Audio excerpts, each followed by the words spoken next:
I ran the factory floor at Lone Ridge Fabrication in Amarillo, Texas for 24 years. And I did it without a single serious accident. Not once. You'd think that meant something. But on a Tuesday morning in mid-April, they handed me a cardboard box. That was it. That was my reward. My name is Daryl Monroe. I'm 61 years old. I've spent more than half my life working with machines, metal pressure valves, and protocols that, if done wrong, could cost lives. I wasn't just an employee, I was part of the infrastructure. When Helen from HR called me into the conference room, I already felt something off. She smiled, but it didn't reach her eyes. And beside her sat Bryce Langdon, the new director of operations 5 months into the job. MBA stamped, spreadsheet polished, and not once had he walked the factory floor aside from the corporate-mandated safety tour. He slid a folder across the table. "We're implementing some operational changes," Helen said softly. I didn't open the folder right away. I looked at the company logo. It had changed last year. No one told us on the floor. Bryce nodded with the usual business jargon efficiency. Targets, market adaptation, realignment of roles. Inside the folder, a severance offer. 3 weeks to train my replacement. 60% of my pension would come in monthly installments. The other 40 would vest immediately. And the kicker, your replacement starts tomorrow, Helen added. His name's Liam Carter.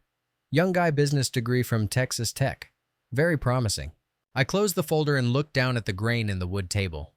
24 years. 382 workers sent home safely under my supervision. 0 catastrophic incidents. I'd built the protocols. I'd trained every supervisor. I could spot a bad pressure ratio by sound. "I understand," I finally said. Bryce looked relieved. Helen offered a tight smile. That evening, I didn't go straight home. I took the long way past the old refinery lots near the river. My father worked there before they shut down and shipped the job south. He once told me, "Daryl, what you build matters more than what you say." I built something at Lone Ridge. A system, a culture, a family. And they were giving me 3 weeks to pass it all to a kid who'd never smelled burnt hydraulic fluid. I got home and sat in my truck a while. The house was quiet, always is these days. My daughter Clara lives in Santa Fe now with her mom. Nina left 9 years ago. She said I gave more to the factory than I did to our marriage. She wasn't wrong. After they left, I poured everything into the job. Holidays, storm days, triple shifts. I didn't say no because the work needed me and I needed something to hold on to. That night I called Mark. He retired last year, grew tomatoes now, real proud of them. "They're letting me go," I told him. "Those bastards," he said. "You gonna fight it? No. Not like that." But they'd learn. Some knowledge doesn't transfer in 3 weeks. Some legacy doesn't live in spreadsheets. Liam Carter showed up the next morning. Pressed khakis, gelled hair, carrying a tablet like it was a badge of honor. "I'm excited to learn from you."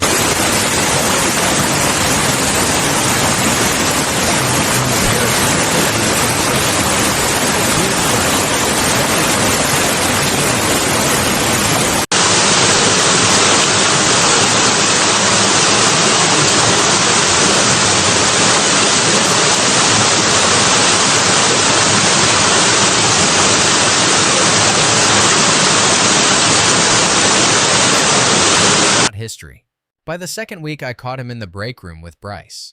Once we shift the schedule, Liam was saying, we could merge 2 of the maintenance positions. And those extra safety checks Daryl runs on the hydraulic press, the manual doesn't even require them. Bryce smiled like he'd just found gold. Exactly the kind of thinking we need. They didn't see me. I turned and walked away. Something cold settled in my gut. This wasn't just change. This was dismantling. The safeguards I'd spent decades building, they were about to be erased. That night, I called a few trusted folks. Luis, Tanya, Sean from maintenance, Gina from the night shift. We met in the parking lot after closing. "They're gonna start cutting corners," I told them. "And the kid they brought in, he doesn't know what he doesn't know." Luis asked, "So what do you want us to do?" "Keep records," I said. "Real ones. Dates, times, photos. If anything seems off, call me." Not management. Me. I handed them each a card with my personal number. My last day, Liam was already at my desk reorganizing. Any last advice he asked. I looked him in the eyes. Listen to the floor. The machines talk to you if you pay attention. He smiled politely. He didn't get it. I walked out. No party, no cake, no speech. Just a handshake from Helen in HR. And a parking pass that blinked red as I drove away. But I wasn't gone. Not really. I was just waiting. 3 weeks after I walked out of Lone Ridge Fabrication, my phone buzzed while I was cleaning out the shed. It was Luis. They've changed the inspection schedule on the hydraulic press, he said quietly, like he was hiding behind the tool closet. They're pushing it from weekly to every 2 weeks. I didn't respond right away. I tightened the lid on an old oil can, wiped my hands on a rag. Then I said, document everything. If it hisses, rattles, or leaks, take a picture. Send it to me. Don't talk to Bryce. Don't talk to Liam. Talk to me. 2 days later, Sean from maintenance called. They rejected my order for replacement filters for the backup compressor, he muttered. Told me to wait until quarterly inventory. That's 2 months from now. I started a log that night. A yellow notebook, plain cover. Handwritten. Dates. Times. Incidents. Names. By the end of week 4, I had 6 entries. Minor issues, but not nothing. Small things that only became dangerous when ignored long enough. Week 6 was when the first real hit came. The belt on press line 3 slipped mid-cycle, caused a full line stop. No injuries, thank God, but it shut production down for over 2 hours. Management blamed it on aging equipment. Legacy machinery, Liam said in an internal memo that Luis forwarded to me. Right. That legacy machinery ran without fail for years when we maintained it properly. Week 7, a hydraulic fluid leak. Week 8, 3 separate electrical surges. Sean was still there, barely hanging on. But he texted me that Liam had brought in an old college buddy, someone with no maintenance experience, to consult on operations. I called Luis. Meet me outside the plant, after the evening shift. We sat in my truck just like old times. Engine running low, heat humming. How bad is it really? I asked. Luis glanced around the empty lot. Production's down nearly 20%, he said. They let Sean go. Said he was too rigid. Gina's been asking to transfer out. The press line keeps acting up. And that new guy, Bryce's pet, couldn't tell a pressure gauge from a thermometer. Anyone hurt yet? Luis was quiet for a moment. Almost. Gina's glove got caught when the safety switch failed on the cutter. It didn't shut down in time. She yanked her hand out fast, but she's got bruising from wrist to elbow. Liam called it operator error in the report. My hand clenched on the steering wheel. They're rewriting the rules, I muttered, cutting pieces from a puzzle they don't even know how to solve. I don't know what else to do, Daryl, he said, eyes tired. I can't watch this place burn. You won't, I told him, because I'm calling the state board tomorrow. I reached out to someone I knew at the Texas Industrial Safety Board. Carla James. We'd crossed paths at conferences. She knew me, trusted me. I laid it out. The changing protocols, ignored, safety procedures denied, part orders, false inspection logs. She was sharp, direct. We'll schedule an unannounced visit within the next 10 days, she told me. Keep it between us for now. Any evidence you've got, gather it. Quietly. I hung up, feeling a strange blend of relief and dread. That weekend, a courier knocked on my door. Manila envelope. Lone Ridge was accusing me of violating a non-disclosure agreement and interfering with business operations. Legal speak for, we know what you're doing. Stop or we'll bury you. I called Rick, my lawyer, old friend from back in the day. He laughed when he saw the letter. They're bluffing, he said. You didn't breach anything. You're not releasing proprietary schematics or trade secrets. You're raising legitimate safety concerns. But they could still tie me up in court, I said. Cost me money, time. They could, he admitted, but the safety board, they won't care about the threats. Once they start the process, they finish it. Just be smart and stay out of their way. I stared at the wall long after the call ended. The legal letter sat on the kitchen table like a dare. They wanted to scare me, but it just told me I was getting close. The inspection happened quietly. Carla didn't call beforehand. I only knew about it because Gina texted me at 7:10 a.m. They're here, full gear, clipboard and everything. I waited, anxious, energized. Later that evening, Carla called. They passed, she said. Barely. Fixed just enough to get through. My heart sank. But there's more, she continued. I wrote up concerns. Not enough to shut them down, but enough to raise flags if something else happens. I thanked her, hung up, then sat in the dark. They'd cleaned house just enough to scrape by. And they'd learned something dangerous. How to game the system. They'd pass the next one too if they saw it coming. They'd pay the fines, spin the reports, keep cutting corners. Just smarter next time. I needed leverage. I needed something deeper than an inspection. Something they couldn't bury with legal threats or PR statements. The answer came to me from someone I never expected. A knock at my door late Saturday afternoon. Gina. She looked pale, angry, holding a thumb drive in her shaking hands. They're rewriting logs, she said, deleting tickets, faking maintenance reports. I pulled copies from the system before they locked me out.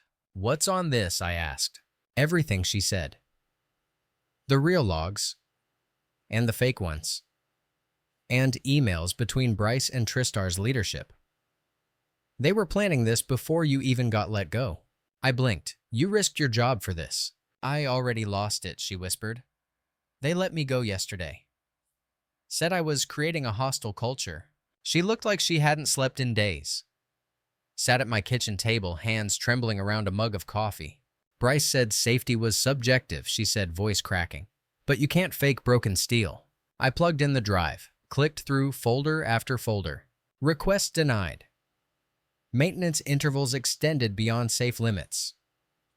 Emails showing cost-cutting targets down to the number of bolts. One from a TriStar exec chilled me. Insurance handles incidents. But investor losses, that's real damage. I looked at Gina, at the truth sitting on the table between us. I thought of Clara, of Nina, of the people still inside that plant. Let's burn this down, I said, voice quiet. Not with fire, with truth. In the weeks that followed, I became something else. Not an employee, not an outsider, a ghost. I never set foot inside Lone Ridge, but I knew what was happening in there. Every line malfunction, every denied parts request, every safety concern brushed aside. Luis, Gina, Tanya, and a few others updated me daily. They were careful. No emails, no text messages. Just burner apps, handwritten logs, photos taken on the sly. The notebook I kept, it grew thicker and heavier. What I had now wasn't just a pattern, it was a case. A story told in bolts, grease, and neglect. And I wasn't the only one seeing it. My first move was quiet but calculated. I reached out to Alan Pierce, a former client-turned-quality inspector for Newstream Petrochem, Lone Ridge's largest customer. We hadn't spoken in 2 years, but Alan was always a straight shooter. We met at a diner 15 miles south of the plant. Alan, I said, I didn't bring you here to gossip, but I need you to look at something. I showed him photos of pressure valves that had shipped in the last month. Welds uneven, fittings out of tolerance. Seals improperly seated. This passed inspection, he asked, squinting. Internal inspection. Not independent, I said. Daryl, he said slowly, if one of these fails at our sites, I know I cut in. That's why I came to you. He leaned back, folded his arms. We'll launch our own audit. Quietly. That was all I needed. Newstream held nearly 40% of Lone Ridge's contracts. If they pulled their business even temporarily, it would rattle the cages at TriStar. My second move was to Carla James at the State Safety Board. This time, I didn't bring concerns. I brought proof. Gina's thumb drive, photos, logs, emails. When she saw the depth of it all, her eyebrows didn't raise. They narrowed. I'll need to involve my supervisor, she said. I nodded. Just keep my name off the surface for now. We'll do what's required, she promised. The third move was the riskiest. I reached out directly to Liam Carter. Not as a threat, not to gloat. Just a conversation. Off-site, neutral ground. He agreed to meet me at a park near the university. No tie this time, no confidence either. He looked frayed, exhausted. Appreciate you meeting me, I said after a few minutes of small talk. How's the floor running? He gave a sad half-laugh. Barely, he said. Stuff's breaking down every other day. We're missing production targets. And I'm the one they're blaming. I studied him. He didn't look like the cocky kid who'd taken my desk. More like a rookie firefighter watching his first blaze get out of control. They didn't tell you what you were walking into, did they? I asked. No, he admitted. They said it needed modernizing. That you were stubborn, old-fashioned. He hesitated. But the more this falls apart, the more I realize you were holding the whole thing together. I leaned in. Then help me fix it. He looked up defensive. You want me to whistle-blow, they'll fire me.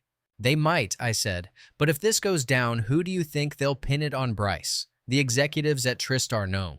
They'll toss you under the bus before your badge deactivates. Liam didn't argue. He just looked at his hands. Start documenting, I said quietly. Every request you made that got denied. Every safety concern ignored. Create your own trail before they rewrite it for you. I handed him a small card. My number. You've got a week, I said. After that, things are going to move fast. 3 days later, I got the text. I'm in. What do you need? The final piece clicked into place. Liam was green, but he wasn't heartless. And deep down, I think he needed redemption as much as I needed resolution. We spent the next several days exchanging files. Liam forwarded requests he'd submitted, denied, overruled, ignored. Every single document we tagged. We made a folder, labeled it plainly Systematic Neglect, LRF. By day 10, I had enough material to bring Lone Ridge to its knees. I just needed the right moment to strike. And it came. Right on cue. The #1 hydraulic press, the heart of the plant, collapsed. Not literally, but close enough. The pressure control system failed mid-cycle. Sensors misfired. The emergency override jammed. No injuries, thank God. But the entire line had to be shut down. Production halted, orders delayed. And just like that, panic set in. 6:15 a.m. the next morning, my phone rang. Bryce Langdon. He didn't waste time with small talk. Daryl, he said, voice tight, we have a situation. I've heard. The press is down. No one can figure out the failure chain. We've got orders piling up. I'm authorized to bring in outside help. You fired the guy who maintained that press for 15 years, I reminded him. Let's set that aside, he said. The company is willing to hire you as a consultant. No red tape, just get us operational. I paused, then answered. $300 an hour. I bring my own team, Luis, Gina, and Tanya. I want full access to logs, parts inventory, and maintenance records for the last 6 months. Silence. Then, fine, whatever it takes. When I walked back into Lone Ridge, everything felt off. The floor buzzed, not with energy, but uncertainty. Operators idle, supervisors whispering. Liam found me by the break room. He looked relieved. It's worse than we thought, he said. I nodded. Let's take a look. We examined the press for 2 hours. What we found wasn't just one mistake, it was a cascade. Delayed maintenance, overused parts, dirty filters, overridden warnings. It was like watching a slow-motion crash that took months to unfold. Once we had a plan to repair the press, I asked Bryce to meet me in the old office I once used. He arrived sweating through his collar. We'll fix it, I told him. But first, you need to see this. I opened my tablet, sent an email. Attached were 4 documents. The evidence folder from Liam. The inspection report draft from Carla. The audit request from Newstream. And a summary I wrote detailing every failure of leadership. I just sent that to TriStar's executive board, the safety commission, and Newstream's legal team, I said. Bryce went pale. You can't do that. I already did, I replied. Now, do you want this press back up or not? He didn't answer, didn't need to. He left the room, jaw clenched. I smiled, quietly. It took 3 days, but we brought the press back online. While we worked, fallout erupted around us. Newstream suspended orders pending a full review. Carla's team showed up again, this time unannounced with cameras and backup. And TriStar sent down their own crisis crew. By the end of the week, Bryce was gone. Reassigned. Liam stayed, but he reported to someone new, Pamela Reese, a sharp-eyed director from corporate. She was tough, but she listened. The day after we finished the report, she called me into a small meeting room. We've reviewed your report, she said. Very thorough. Impressive. We'd like to offer you a permanent position. Director of Operations. You'd oversee all maintenance and safety going forward. I let the silence hang, then said, no thank you. Her boss said, because safety doesn't work quarter to quarter. I'll come in 3 days a week. As a consultant, I'll rebuild what I built before, but I won't be anyone's employee again. She nodded slowly, accepting it. I didn't return for a title. I came back for the people, for Luis, for Gina, for Tanya, for every name written on my notebook pages. I came back to protect what mattered. And that Monday morning, as I stepped onto the floor again, the machines hummed a little smoother, as if they knew their caretaker had come home. When I walked back into Lone Ridge as a consultant, not an employee, everything looked the same. But everything had changed. Bryce was gone. His corner office emptied out in the night like a bad memory erased.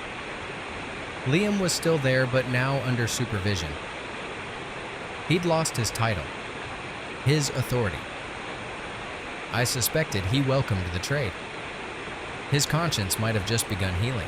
Pamela Reese, the new operations director from Tristar, was clear-headed and efficient.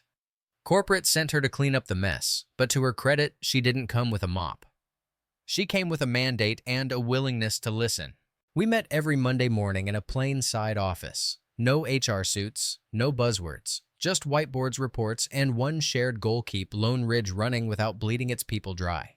That first Monday, she opened our meeting with a simple sentence. Tell me what needs to happen starting today. I placed a worn leather folder on the table, the same one I'd used 10 years ago, back when the factory still felt like family. I flipped it open. Inside the original safety schedule I wrote in 2009. Still laminated. Still color-coded. She scanned it in silence, then said, "This is more organized than most of our internal systems." I shrugged. "Old habits." "Reinstate this immediately," she said. No pushback. Pamela looked up. "They brought me in to fix this, Daryl. Not to play politics." I nodded once. We were speaking the same language. Over the next 6 weeks, we got to work. Not just fixing what was broken, but restoring what had been quietly dismantled. Maintenance intervals were corrected. Parts that had been deferred were now replaced. I pushed for 2 hires in the repair team and got them, trained them myself. One of them, Mason, reminded me of a younger Sean. Focused. Careful.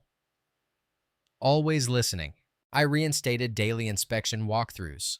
Not because manuals required it, but because gut instinct does. The crew noticed. Luis pulled me aside one afternoon. "You know," he said, wiping grease off his hands, "when you left, it was like someone turned the lights off even though the power was still on." "I never really left," I replied. "I just waited for the power to come back on." But restoration didn't come without tension. Some of the younger hires, especially those brought in during Bryce's era, questioned everything. They'd been trained to value metrics, not experience. To move fast and track efficiency instead of reliability. One afternoon, I caught a junior engineer, Noah, bypassing a lockout protocol to shave 2 minutes off a cycle. I didn't yell. I didn't scold. I just asked. "You got kids?" He blinked, confused.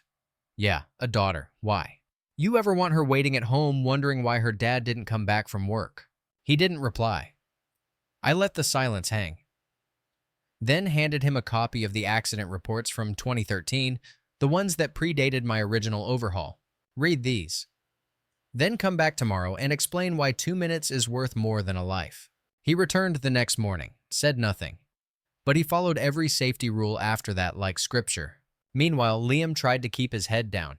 I saw him in the background reviewing maintenance notes, asking fewer questions, staying late, but avoiding the spotlight. One day, I invited him to walk the floor with me. He hesitated. "You sure I am?" I said. "You need to hear what the machines sound like when they're working right." We made the rounds. I showed him how press number 2 still needed coaxing in the mornings, how line 3 had a minor vibration you could only detect by touch, not sensor. He nodded. Took real notes this time, not just data, but observations. When we reached the north wing, I stopped and asked, "Why did you stay?" He paused. "I thought leaving would make me a coward," he said quietly. "But staying, owning what I'd helped mess up, that felt harder. Maybe more honest." I respected that. Mistakes don't make you unworthy. But hiding from them, that's what disqualifies you. Still, not everyone was interested in growth. About 2 months in, I got wind of a problem. An internal manager, Kevin, someone who'd sided with Bryce, was pushing back against our protocols. Quietly. Passive resistance. Undermining, scheduling, questioning parts orders, even delaying reports. I didn't confront him directly. I didn't need a scene. Instead, I sent Pamela a file of his discrepancies, timesheets, manipulated safety checks, signed but unperformed, and 2 written complaints from crew members. She called him in the next day. By lunch, his badge didn't work anymore. Pamela didn't make announcements. She just restored accountability, one decision at a time. Then came the moment I knew was inevitable. Tristar sent word down from the top a corporate audit was coming. Not safety, not operations. Finance. They wanted to assess cost efficiency of our newly reinstated procedures. I could read between the lines. They were wondering, did we really need to spend this much to keep things safe? Pamela looked at me during our Monday meeting and said, "Be honest. Can we keep this place safe and hit their numbers?" I didn't flinch. Not with the old numbers. But if we can show the correlation decreased downtime, increased production quality, fewer delays, they won't have much room to argue. Will it hold under scrutiny? I reached into my folder, pulled out the latest logs. Machine uptime had increased by 28%. Quality complaints from clients had dropped to nearly zero. Energy usage was more stable. Maintenance costs were up, but production delays were down 40%. Pamela looked at the numbers and nodded slowly. Let's show them. During the audit, I sat in 2 sessions, answered questions directly, offered documentation for every change. No grandstanding, no bitterness. One executive crisp suit, expensive watch asked me, "Isn't this system a little over-engineered?" I leaned back, folded my arms. "I've seen what under-engineered looks like," I said. "It's got scars, missing digits, sometimes funerals." He didn't ask again. 3 days later, the audit team left. No decisions announced, just silence. But then something happened. A message came down from Tristar's leadership. Not a reprimand, not a rollback. They approved the budget extension and asked for my documentation to be shared across other plants. They didn't say I was right, but they stopped trying to say I was wrong. The next morning, I arrived early. 5:45 a.m. Just like I used to, I walked the floor, touched the machines, listened. They hummed, smooth, balanced, familiar. Luis joined me near the central press. He grinned. "They're singing again." I smiled back. "Yeah," I said. "They finally remembered who they are." As I left the floor, I passed a small break room. On the corkboard, someone had pinned a photo. It was old, faded.